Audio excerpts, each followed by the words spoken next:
Now, in a moment, we'll have the weather, but as it's Wednesday, as you can see, time for Sara Thornton to put somewhere on the map. Where are you heading to this week, Sara? Had to conquer my fear of heights again because I go right the way up the top of a windmill. I'm just outside of Hove in what was formerly a farmland, and they needed to find a really inventive way to feed the workers.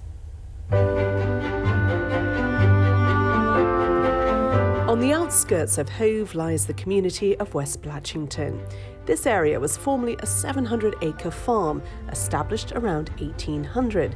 And within 20 years, a windmill had been constructed to produce the flour needed to feed the farm workers. It was so striking, it was even sketched by Constable. Peter Hill has helped to restore and maintain this mill for decades and is now one of only 500 molinology experts. That's the study of wind or water mills around the world. Just the fascination of it, just the fact that we could harness the power of wind to produce flour for our daily bread, and we've needed that for so very long. People say when you've seen one windmill, you've seen them all. Everyone's different. The design might be very similar, but each one's got its own little anecdote with it, and that makes it so much more interesting, definitely. This smock mill is unusual in that it's hexagonal rather than octagonal, 6 rather than 8-sided. It's believed that's in part because it was built by shipwrights, a theory backed up by the shaft-supporting A-frame, which is made from ship's timbers. Milling ceased in 1897, but the mill was reopened after extensive renovations in 1979, and today serves as a living museum linking past and present. If you stand at the front door on a good day, you can see the wind farm out at Rampion, and we often stand there and think, this is how it was done, and this is the future, but it's still using the same power. And it's surprising how many people are suddenly going back to the old ways of doing things.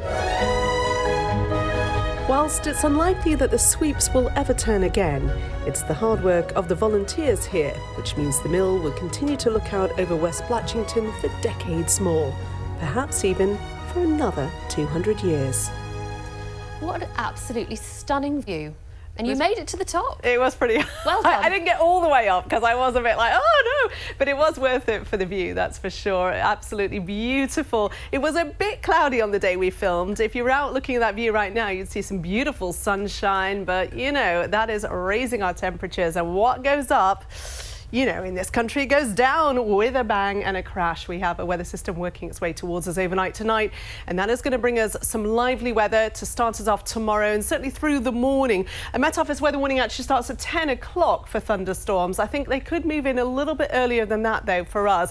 Here's what happens the rest of the afternoon. Beautifully sunny, very warm, temperatures up easily into the mid-20s Celsius. Could see 26 degrees in one or two places. Very high UV, very high pollen, but it's in the early hours of tomorrow morning that system I just showed you starts to just push in from the south. So even by first light, we could see a little bit of thundery activity, and then that will continue to just push its way northwards through the morning. Then what happens is, after that initial clump of showers, we could see the sunshine sparking off further thunderstorms into the afternoon.